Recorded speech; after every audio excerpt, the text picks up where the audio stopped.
सोचो तुम एक प्लेन में हो और अपना मस्त एंजॉय करते हुए जा रहे हो, लेकिन अगले ही पल तुम्हारा प्लेन दुनिया की सबसे खतरनाक और ठंडी पहाड़ियों के बीच क्रैश हो जाता है, जहाँ चारों तरफ दूर दूर तक सिर्फ बर्फ ही बर्फ हो और तुम्हारे पास ना खाना हो ना पानी, और रेस्क्यू टीम तुम्हें मरा हुआ मानकर तुम्हारी तलाश बंद कर दे। ऐसी सिचुएशन में शायद ज्यादातर लोग उम्मीद छोड़ देते हैं, लेकिन कुछ लोगों ने हार नहीं मानी और 72 दिन तक उन पहाड़ियों की जानलेवा ठंड का सामना किया और जिंदा रहने के लिए ऐसे फैसले लिए जिनके बारे में सोचना किसी भी आम इंसान की बस की बात नहीं। 12 अक्टूबर 1972 को एक प्लेन 45 पैसेंजर्स को लेकर माउंट वीडो से चिली के सैंटियागो के लिए जा रहा था। उस प्लेन में एक रग्बी टीम और उनकी फैमिली मेंबर्स सफर कर रहे थे, पर तभी मौसम खराब होने लगा। एंडेस माउंटेन्स के ऊपर काफी तेज हवाएं चलने लगी, जिसकी वजह से प्लेन को अर्जेंटीना के मेंडोजा में लैंड कराना पड़ा।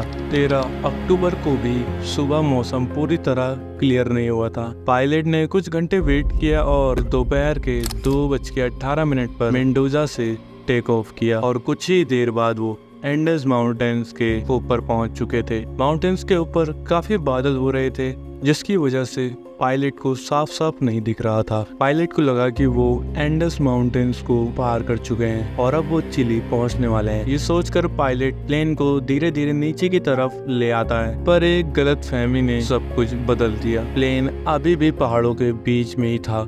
जैसे ही बादल हटे तो सामने मौत खड़ी थी।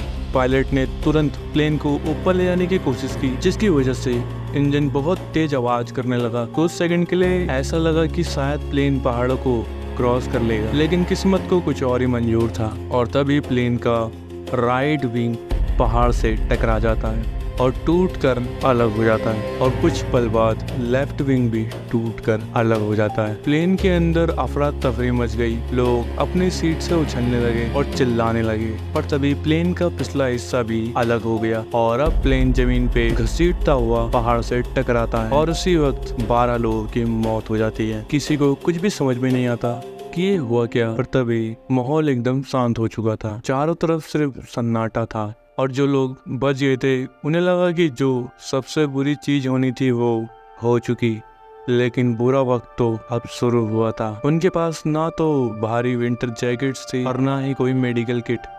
पहली रात उनके लिए किसी नरक से कम नहीं थी, क्योंकि उस वक्त टेम्परेचर -30 डिग्री तक गिर गया था। ठंड इतनी भयानक थी कि मलबे के अंदर लोग एक दूसरे को थप्पड़ मार रहे थे ताकि ब्लड सर्कुलेशन चलता रहे और वो सो न जाए, क्योंकि इस ठंड में सोने का मतलब सीधा मौत। अगली सुबह तक 5 और लोगों ने दम तोड़ दिया। अब सिर्फ 28 लोग बचे थे, जिनमें से 2 मेडिकल स्टूडेंट्स थे, रॉबर्टो कैनेसा, गैस्टो जर्बिनो। इन दोनों ने बिना किसी दवाई के प्लेन की सीट से पट्टियां बनाकर घायल लोगों का इलाज शुरू किया। लेकिन अब एक और मुसीबत आ गई थी। शुरुआती दिनों में उन्होंने प्लेन में बची कुछ चॉकलेट्स, बिस्कुट्स और वाइन को आपस में बांटकर खाया, लेकिन 45 लोगों का राशन कुछ ही दिनों में खत्म हो गया। वहाँ दूर दूर तक ना कोई पेड़ था ना कोई जानवर, सिर्फ और सिर्फ बर्फ। भूख के मारे उनका शरीर अंदर से खुद को ही खाने लगा। हादसे के 10वें दिन उन्हें मलबे में एक छोटा सा ट्रांजिस्टर रेडियो मिला जो कि चल रहा था, और उस पर उन्होंने एक रिपोर्टर को बोलते हुए सुना कि चिली की गवर्नमेंट ने उनकी तलाश बंद कर दी, क्योंकि इतने हफ्तों बाद बर्फ में किसी के जिंदा रहने की उम्मीद नहीं थी। ये खबर सुनते ही उनकी आखिरी उम्मीद भी टूट गई। अब भूख से मौत बिल्कुल सामने खड़ी थी और तब वो एक ऐसा फैसला लेते हैं जिसे सुनकर आपकी रूह कांप जाएगी। अपने ही मरे हुए साथियों और दोस्तों की डेड बॉडीज को खाना।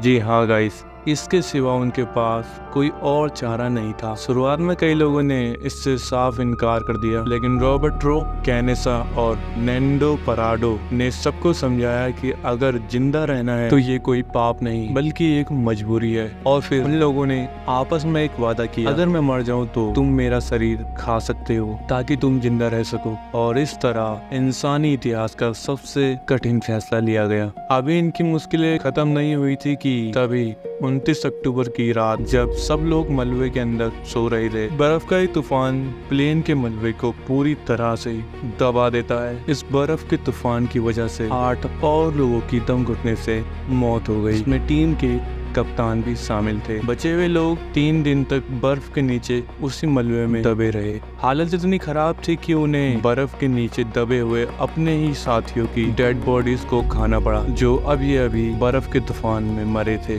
लेकिन इस तूफान ने उनके अंदर एक बात साफ कर दी कि अगर वो यहीं बैठे रहे तो पहाड़ उन्हें एक एक करके मार डालेगा। दिसंबर का महीना आ चुका था, बर्फ थोड़ी पिघलने लगी थी। अब सिर्फ 16 लोग बचे थे।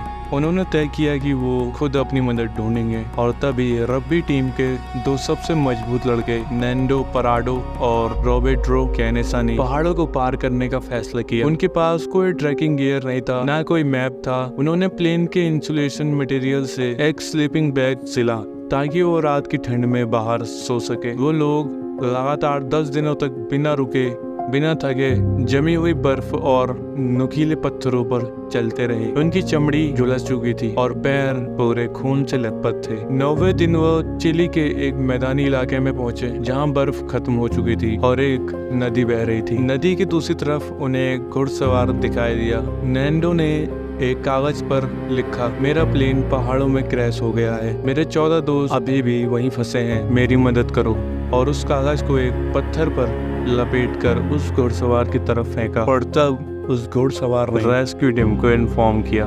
22 और 23 दिसंबर 1972 यानी पूरे 72 दिनों के बाद बाकी बचे 14 लोगों को एयरफोर्स के हेलीकॉप्टर की मदद से बचा लिया गया। इस घटना को दुनिया आज भी मिरेकल ऑफ द एंडस के नाम से जानती है। इन 16 लोगों ने जो झेला वो किसी आम इंसान की सोच से भी परे है। उन्होंने दुनिया को सिखाया कि जब जिंदा रहने की इच्छा शक्ति विल टू सर्वाइव मजबूत हो तो इंसान मौत को भी हरा सकता है। और इसके ऊपर एक मूवी भी बनी है, इसका नाम है सोसाइटी ऑफ द स्नो, जो कि नेटफ्लिक्स पर अवेलेबल है। तो अगर आप उसमें इंटरेस्टेड है तो आप उसे देख सकते हैं।